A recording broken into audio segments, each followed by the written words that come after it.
Shalom, shalom, brothers and sisters. It's your brother Woodrow, y'all code, whichever one you prefer, man. Here to talk this week about something that I didn't even know I was going to talk about. Woke up this morning to a message, and my mind just started running from there. All praises to the Most High. He always give me something to say to his people, man, and I'm grateful for that.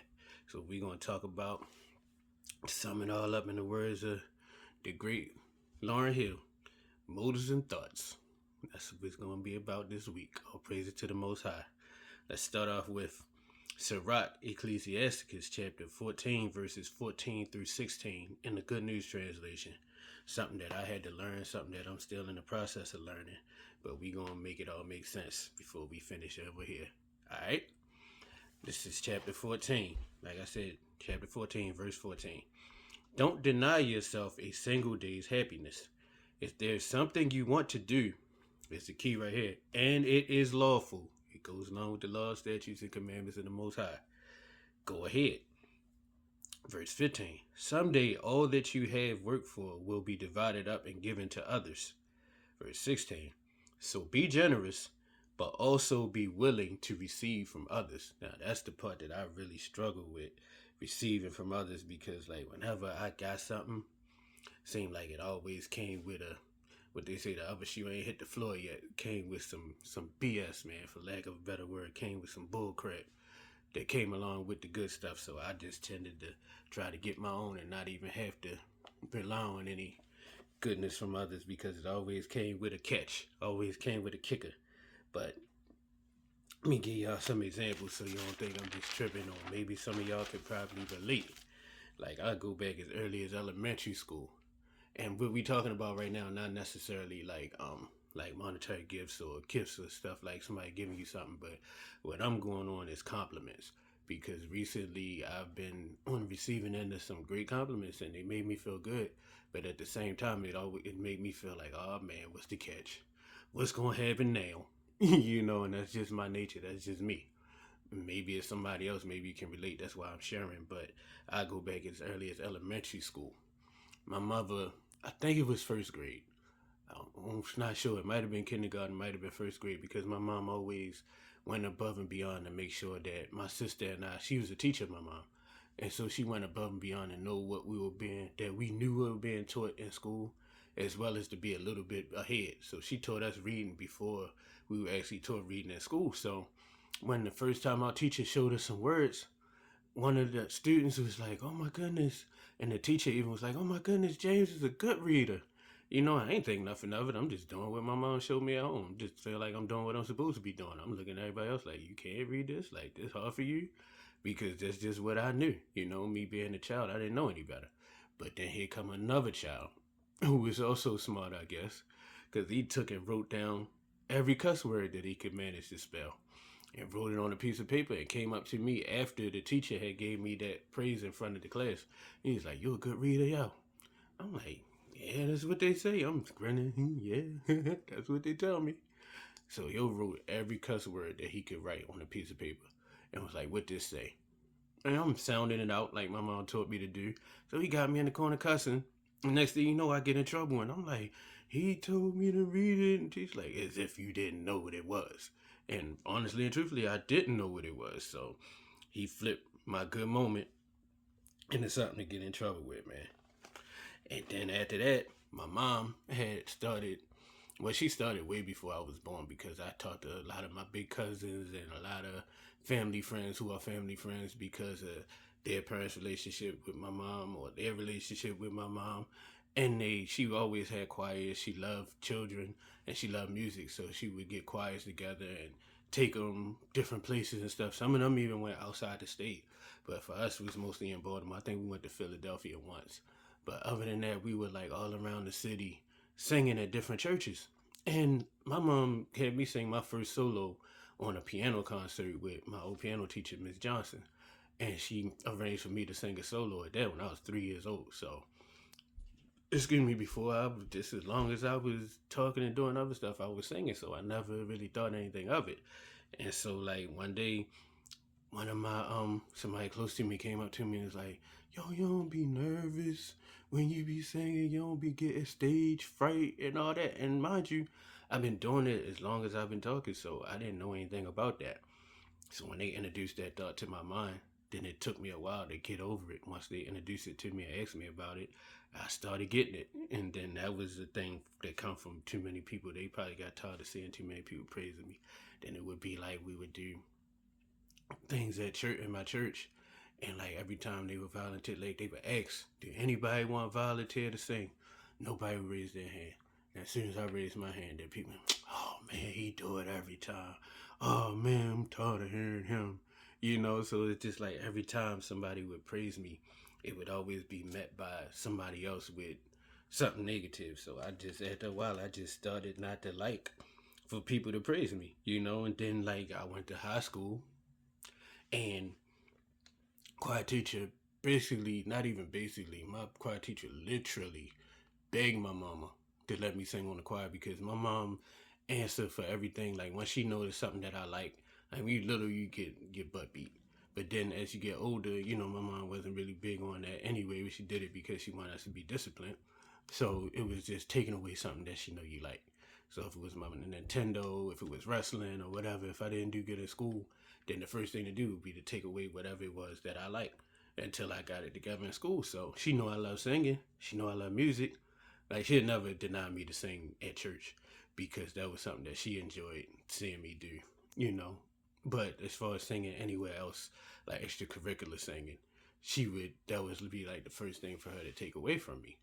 So she told me I couldn't sing on the choir because I wasn't doing good in school in math. Never did good in math. I can count my money, but that's about it. All that extra algebra and all that when you gotta use your imagination and find the X and Y and all that never like resonated with me. So I never really, my mind never thought it was important enough to think about. So therefore, I got the grades I got, and through the grace of the Most High, I made it out. But that was about it. But anyway, she was like, "Oh, you can't sing on the choir." So the teacher literally called my house and told my mother, like, "You think you punishing him, but you really punishing us. We need him on this choir." Like, begged my mama to let me be on the choir, but wouldn't give me no parts. Wouldn't let me sing no song by myself. Wouldn't let me lead no songs. And then finally, when it came time for our senior farewell, my classmates liked the way that I sung, so they selected me to sing the school farewell song, our senior farewell song that they wrote. So even then, she still found a way to pick at me for real. She sat there and said, "Well, can't wear your sunglasses." I put my sunglasses on because I would always do that. It's kind of like a security blanket for Linus. Like my sunglasses was my security blanket to make me feel more comfortable in, doing what I had to do or whatever. Like I felt like everybody couldn't see me probably. And also I felt like I looked like the fifth member of Jodeci because they always wore their cool shades. So she's like, "Can't wear your shades." Went home, told my mom, like, "Mom, guess what she did? He told me I can't wear my shades." And my mom was a teacher, so she went along with whatever the school teacher said. So I had a trick for that tail though. I had my shades in my lapel pocket because it was senior farewell, so I had a suit on. I remember to this day I had a cream color suit and like a colorful tie or whatever. And I remember right when I got to the mic, I stood there to sing. And right when they played the introduction of the song, it was Lately from the Jodeci version. And right when I went there to sing, I pulled the shades out of my pocket and the crowd went wild. So I maneuvered through that one, but it was still yet again, like whenever somebody give you a compliment, it's gonna be somebody that's not too happy with that compliment. So I just got afraid of compliments at that point. And the nail in the coffin, probably I'm not gonna go through all of them because this video would be super long. I try to keep them 20 and under for all my loved ones out there who like me with the short attention spans. But I will say this: you can do what I do because some videos had to be long, and some is chock full of information. So do what I do. You don't gotta look at me. You see what I look like. Y'all seen me many times, and if you want to see the fit or whatever, you can see that in the first 5 seconds of the video. After that, put that phone down, put it somewhere where you can hear it. Excuse me, and continue multitasking, doing whatever it is you got to do around the place, and just listen. Let it be background noise. But then when you hear the scriptures, then of course pick it up and check that scripture, jot that down real quick, and go ahead back to whatever you was doing. I'll give you one more example. Like my old job, my old singing group, Whenever somebody would compliment anybody else, everybody would chime in and go along with it. But whenever somebody would compliment me, be it like a reviewer or an interviewer or something like that, somebody would find a reason to be like, oh, well, I think this member does that better. Oh, well, I think I do that better than what he does or whatever. Like, nobody never wanted me to have a compliment. So it just made me embrace this verse in the Bible, which is Proverbs 27:14. He that blesseth his friend with a loud voice early in the morning, it should be counted a curse to him. So, because every time somebody gave me my quote unquote props or whatever nowadays they call them flowers, somebody get mad and I had to end up paying some type of price for it. So I ain't want nobody give me no compliments. And don't get me wrong, it feels great to be acknowledged, especially nowadays in my days of my hoar hairs, as they say in Isaiah 46:4. You know, my gray hairs, I'm an old man now. I once was young and now I'm old, so to be remembered and to be thought about feels great, but it's just a part of me that always is like, man, what's the catch? They set me up for something like, I mean, you watch Drink Champs and Noriega, he pride himself on giving artists the flowers. But at the same time, they on there getting them drunk and asking them questions that might lead to some controversy later on and lead to somebody wanting to confront them or wanting to see them or something like that. So it just made me think them flowers always come with them thorn. What they say with Guns N' Roses used to sing, every rose has its thorn. So it's like I tended to avoid the flowers because I ain't want to get pricked by none of the thorns for real. So with that said, man, I want to say, if I wasn't grateful or didn't show gratitude before, thank you to everybody who has sincerely shown me love, and especially recently, like I talked last week about the way to say the past when the past flirts with you. I've been getting a lot of love from places that I did not expect, places that I worked and toiled for the past 20 some years to be acknowledged and never was. And now that I've stepped away, now I've been getting that love and it feels great. But at the same time, I'm going to read this verse and this admonishment to everybody. And it is Romans. Give me 1 second. It's Romans 12:9. We're going to read it from the New Living Translation. Don't just pretend to love others. Really love them. Hate what is wrong. Hold tightly to what is good. Verse 10. Love each other with genuine affection and take delight in honoring each other. And this is Sirach Ecclesiasticus, 3rd chapter 37, verses 1 through 9. Common English Bible with Apocrypha.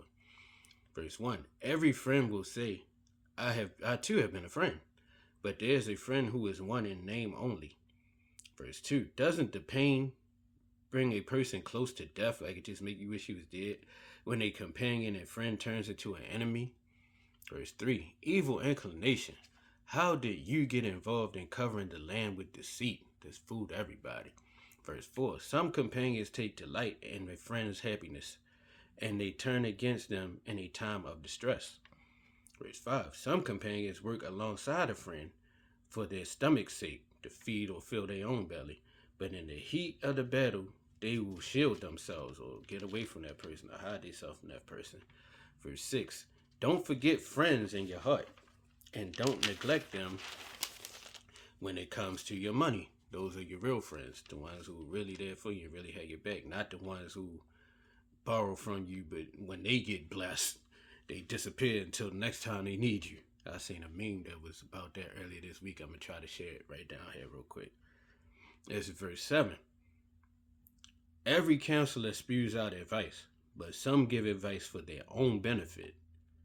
Guard yourself against counselors and know beforehand where their business lies, since they too will give advice for their own benefit. So many people come to you with all these schemes and ideas and stuff. I don't need nothing from you. I don't want nothing from you. Why you contact me? Why you couldn't do it by yourself? Why you couldn't do it with somebody else? Then they try to flip it and say, oh, you can't do what you're trying to do by yourself. Can't do it by yourself. Hey, may be true, but me, and that goes for you too, with the Most High is a majority. You don't need no necessarily another person. You need the Most High. And sometimes he will send people, but the people he send, you know by their actions and by their motives and thoughts, if they ready for you or if they doing it for their own belly, just like this scripture said. This is verse 9. They might say to you, your way is good. or in our terms, Baltimore anyway, you right, yo. Yo, you right, yo. But then they would stand aside and see what happened to you. The whole time they laughing and like, watch this dummy. Look at this dummy ass nigga. That's what they really be saying. Yeah, I'm saying? So like Lauryn Hill said, man, motives and thoughts. Check your motives and thoughts. Yeah, I'm gonna be checking them.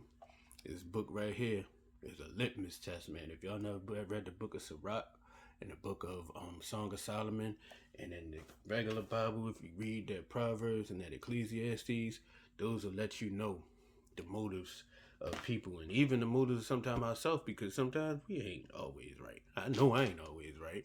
I read sometimes and it be verses, I highlight them according to who they pertain to. I got a lot of them highlighted in green. And what they used to say in the old school church, if you can't say amen, say ouch. So once again, I got a little beside myself. Thank you to everybody who shows love and sincerity. Like Roman said, let love be sincere. The reason what inspired this whole talk was a sister that hit me in my inbox this morning telling me a lot of good things about myself. And I took them and I appreciate them at the same time. And I hope they sincere. And if they not sincere, and if they are to lead me to something that you would like to see happen or whatever, you just waste a bunch of time. That's all. But even worse is the people who do, like I had a family member hit me also this morning and gave me all this nice talk and stuff, and I love you, and I'm heartfelt, I'm touched, I love you too. And right after I love you too, hey, you don't got a couple dollars I could borrow. And it's, I mean, everybody needs some help sometimes, but this is a regular practice. And every time this person able to make you laugh, or they talk about good times and stuff like that and get you all emotional, and then the next line right after that, you don't got a couple dollars. So it's like, that's not sincere. That's not being sincere, love.